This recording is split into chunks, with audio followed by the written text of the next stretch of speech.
Talking to some of the best names in contemporary Christian music. This is the Hope FM Artist Interview.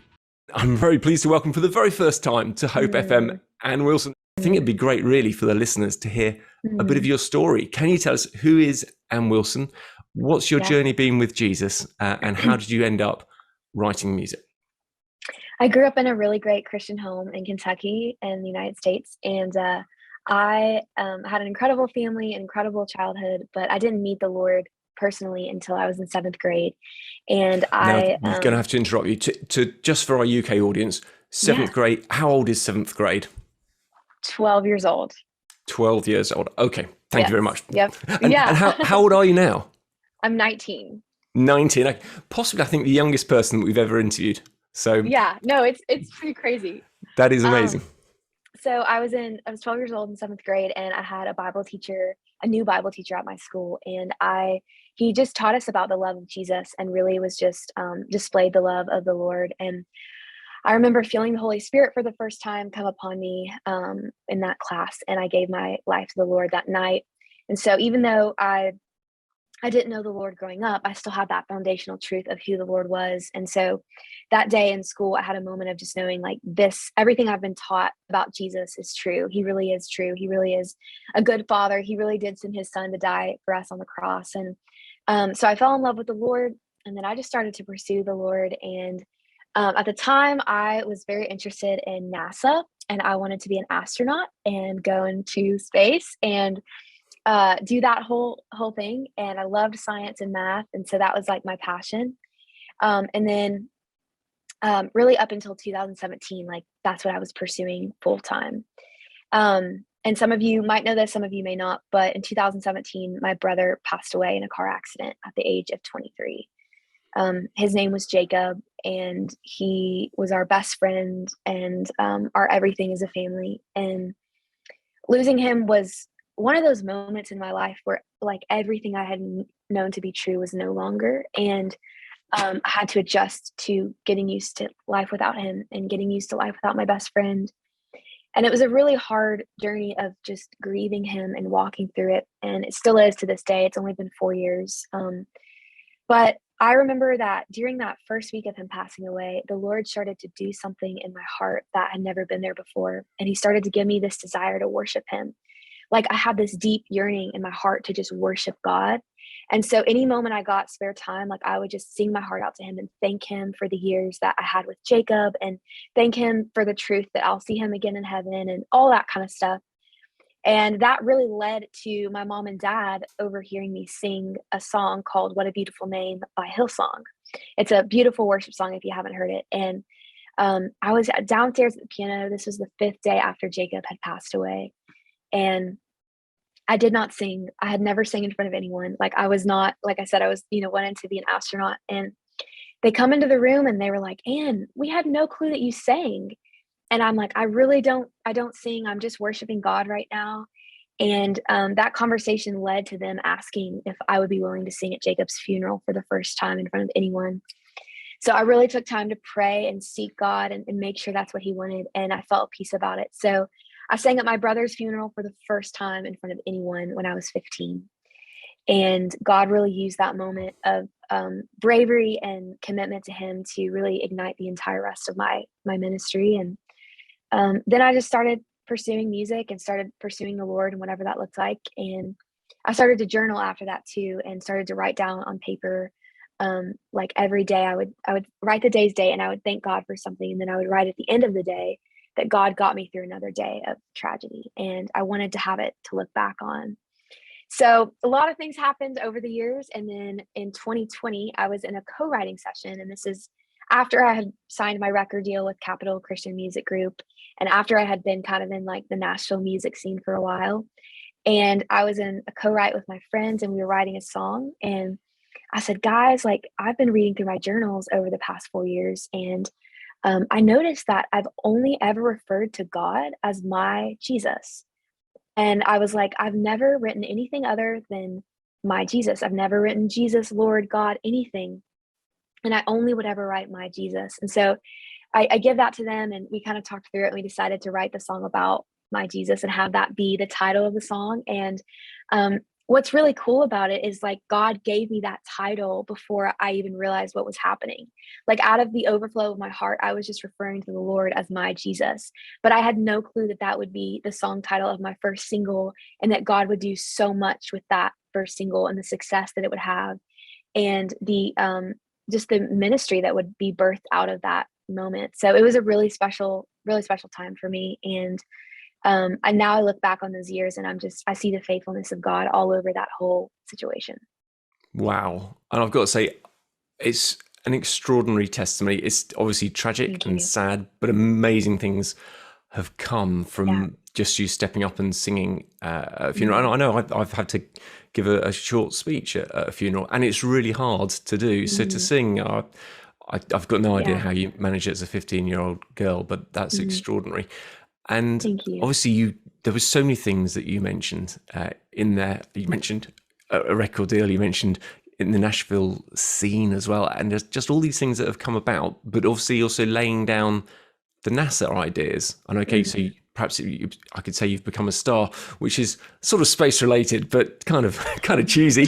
But I'd like to know about a little bit more about that process, because obviously when you're changing tack, it's helpful to know that God's in that change. So how Mhm. did you have confidence that it was the right thing to stop going for NASA, because they're very different Mhm. career paths, really, Yeah. and to start going for music?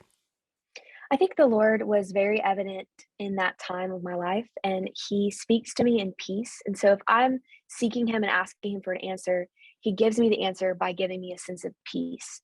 And so, that entire season, and really just that first year after losing Jacob, I had this peace within my like soul that I knew that this is what I was supposed to be doing.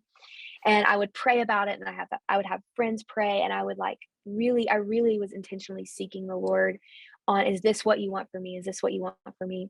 And every single time that I would pray, I would have another like sign of confirmation. I'd have another, friend call me and say that they feel the peace too. And so it was like, as me and my relationship with the Lord plus the community around me confirming that God was all over all that was happening. And what's been really cool for me to like learn from that whole thing is that sometimes, well, not sometimes, but all the time, God knows our desires of our heart more than we know our desires, if that makes sense. He knows like what we desperately want and need in life. And He gave me the desires of my heart by all that's happened with this music when I never even asked for this, or I never even knew that this was the desire of my heart.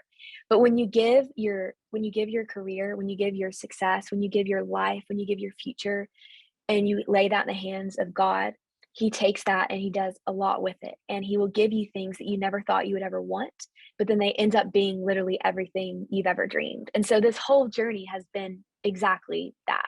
I'd like to know about new music that's coming out. What have you got planned for 2022? Oh my goodness, we have a lot coming out. A lot of songs. We have a full record coming out this year or this next year, 2022. A lot of songs on the record. A lot of these songs represent the past 2 years of my life and walking through signing a record deal and grieving the loss of my brother, and really up until this point now. I have so many exciting songs that I feel like people are really going to relate with and love, and I'm really looking forward to getting to release my debut record. And um, yeah, there's so many exciting things that I can't share, but that's definitely one of them that I can share, and I'm very excited about what God is going to do through all of the songs.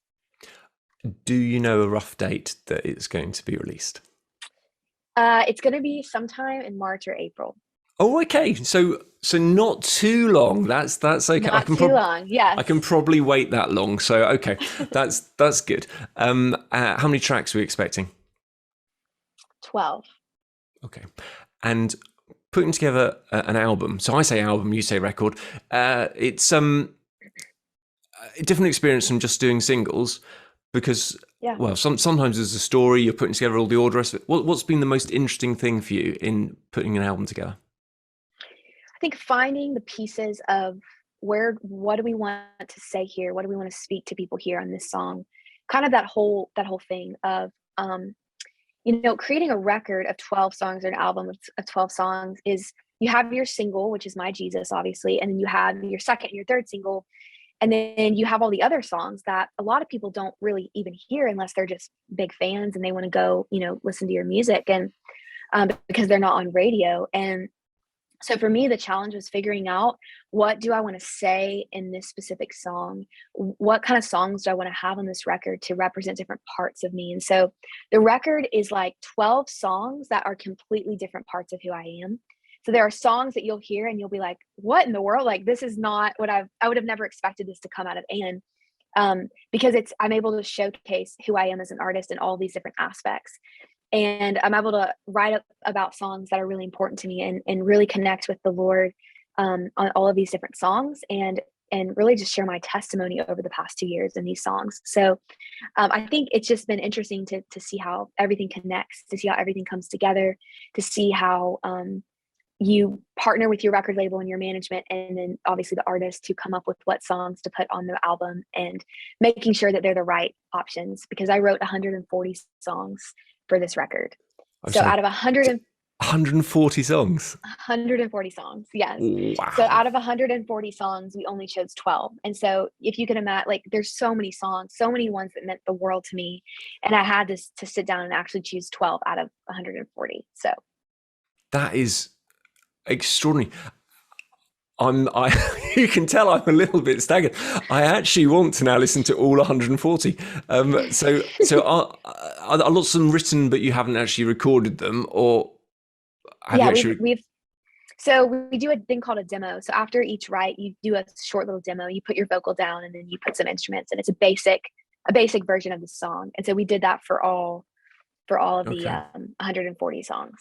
So. Wow. And are some of them going to make it onto a later record or a deluxe edition, or? Yeah, we've definitely talked about, records, and I'm going to start actually writing for my second record in probably the spring of 2022. So very, very soon.